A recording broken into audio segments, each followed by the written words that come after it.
Assalamualaikum warahmatullahi wabarakatuh. A'udzubillahi minasyaitonirrajim. Bismillahirrahmanirrahim. Alhamdulillahirabbil alamin wassalatu wassalamu ala sayyidil mursalin wa ala alihi wa sahbihi ajma'in. Kita bertemu lagi dalam slot Nabi pesan apa? Dan hari ini kita akan berkongsi satu hadis tentang seekor haiwan, iaitu burung yang dikaitkan Rasulullah SAW dengan sifat tawakal. Jadi hadis itu berbunyi dalam riwayat Tirmizi, hadis yang bertaraf hasan. An Umar radhiyallahu anhu qala, daripada Umar bin Khattab radhiyallahu anhu, beliau berkata, sami'tu Rasulullah sallallahu alaihi wasallam yaqul, aku mendengar Rasulullah SAW bersabda, law annakum tatawakkaluna 'ala Allahi haqqa tawakkulih, kalaulah kalian bertawakal kepada Allah SWT dengan sebenar-benar tawakal. Tawakal cara yang betul, bukan semata-mata perasaan, tetapi dia tawakal ni ada cara dia. Okey. Jadi apa yang berlaku? Rasulullah kata, la razaqakum kama yarzuqut tayr. Allah SWT pasti akan memberi kalian rezeki seperti dia berikan kepada burung-burung. Apa yang Allah SWT beri kepada burung-burung ini? Taghdu khimasan wa taruhu bitana. Dia keluar pada waktu pagi dalam keadaan lapar, dalam perut kosong, dan burung ini kembali pada waktu petang dalam keadaan sudah kenyang, puas kan. Okey. Hadis yang ringkas tetapi sebenarnya memberi perumpamaan yang mendalam. Bila Rasulullah SAW buat satu perumpamaan, mesti ada banyak perkara yang kita boleh perhatikan daripada perumpamaan itu. Pertamanya, tawakal ni maknanya kita menyerahkan urusan kita kepada Allah SWT. Okay? Kita tidak risau lebih-lebih. Kita tidak kita sedar bahawa yang baik dan buruk itu datangnya daripada Allah SWT. Orang yang tidak bertawakal, dia akan, kalau dia berjaya, dia kata, oh, aku hebat, ini semua daripada usaha aku. Kemudian dia kata, dia nampak orang yang tidak berjaya, dia pun kata, teruknya orang itu kerana orang itu gagal, ni mesti sebab pemalas, ni mesti sebab mentaliti tidak baik dan sebagainya. Okay? Tetapi orang ini juga, kerana dia tidak bertawakal, bila dia gagal, dia pun mula rasa, oh, aku ni teruk, kenapa dengan aku ni, Tuhan tak sayang aku ke? Okay? Semua ni salah aku. Okay? Aku ni sial dan macam-macam benda lain kan. Mungkin dia salahkan orang lain. Okay? Jadi itu semua adalah kesan-kesan bila seorang itu tidak bertawakal. Sementara orang yang bertawakal, dia akan sedar bahawa segala daripada Allah SWT itu mesti ada hikmah. Okay? Jika dia berjaya, dia kata, oh, kejayaan ini pada Allah, bukan daripada aku. Mungkin Allah nak uji aku, nak tengok aku ni jadi orang yang baik atau tidak dan sebagainya. Dan kemudian kalau dia gagal, kalau dia belum berjaya, dia kata, Allah mungkin mahu aku berusaha dengan lebih keras. Mungkin ada kesilapan yang Allah SWT nak insafkan aku, dan banyak lagi perkara lain. Dan bila dia nampak orang lain yang tidak berjaya, yang belum berjaya, dia akan rasa macam mungkin orang itu lebih baik daripada aku, tapi Allah mahu uji dia lebih kan. Bukanlah aku lebih baik pada dia kan.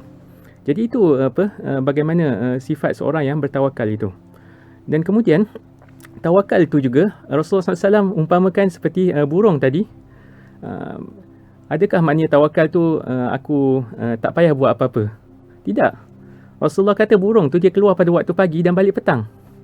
Maksudnya dia adalah orang yang memang berusaha bersungguh-sungguh mencari rezeki.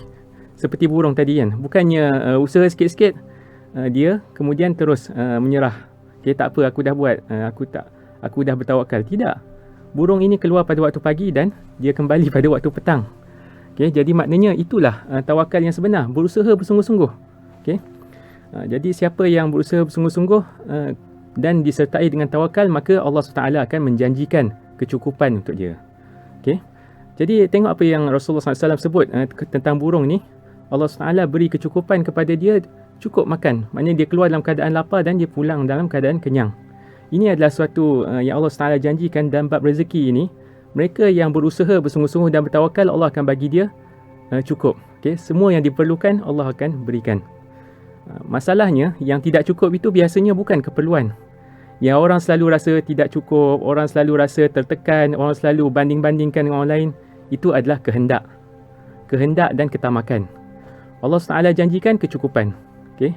Kehendak, ketamakan nak jadi nak ada kereta besar, nak ada nak menunjuk-nunjuk di Facebook dan sebagainya, itu bukan itu yang Allah janjikan. Allah janjikan kecukupan, seperti mana burung tadi kan. Okay? Jadi itu adalah perkara yang penting untuk kita faham. Okay? Kehidupan kita di dunia ni bukanlah untuk berlumba-lumba menunjuk-nunjuk siapa yang lebih kaya, siapa yang lebih dan sebagainya. Sebenarnya dunia ini adalah bekal untuk di akhirat. Kalau kita dapat dapat kekayaan dan sebagainya, itu adalah untuk bekalan di sana. Maka Allah SWT akan uji kita sama ada kita ni bersyukur atau tidak, sama ada kita ni berasa redha dengan merasa cukup dengan apa yang ada. Kalau kita rasa cukup, maka itulah tawakal kan. Jadi itu sesuatu yang kita perlu perhatikan, betapa rahmatnya Allah SWT. Kalau betul kita bertawakal, pasti kita akan mendapat kecukupan itu. Seperti mana kalau kerajaan menjanjikan gaji minima, Allah SWT juga menjanjikan kurniaan yang minima kepada mereka dengan syarat bertawakal itulah. Okay? Kalau kita dalam segala serba-serbi kita lupa Allah SWT, kita rasa syok diri sendiri dan sebagainya, maka kita tidak mendapat bahagian daripada janji itu. Jadi daripada hadis ini, dia adalah satu janji daripada Allah SWT bahawa mereka yang memenuhi ciri-ciri tawakal tadi dengan usahanya, dengan menjaga dirinya daripada perkara haram dan sebagainya, Allah SWT akan memberikan mereka kecukupan. Okay? Mereka akan segala yang mereka perlukan, Allah SWT akan cukupkan. Okay? Kehendak cerita lain. Kehendak ketamakan itu adalah nafsu manusia. Dia tidak akan puas sampai dia masuk ke liang lahat kan. Tetapi Allah SWT bila memberi kecukupan itu, dia bukan semata-mata pada kuantiti, tetapi juga pada kualiti.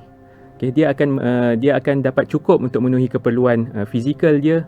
Dia akan merasa tenang mental dan emosi dia. Dia akan merasa bahagia. Itulah kecukupan. Berbeza dengan kehendak. Kehendak tu kita dapat tu belum tentu kita dah berpuas hati kan.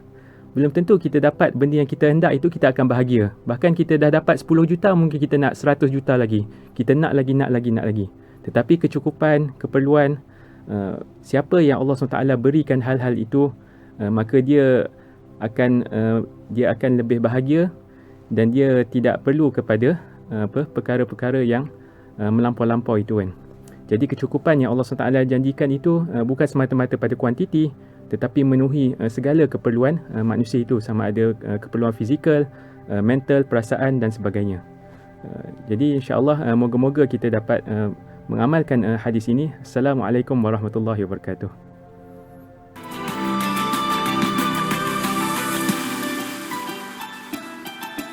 Bersama membina masyarakat.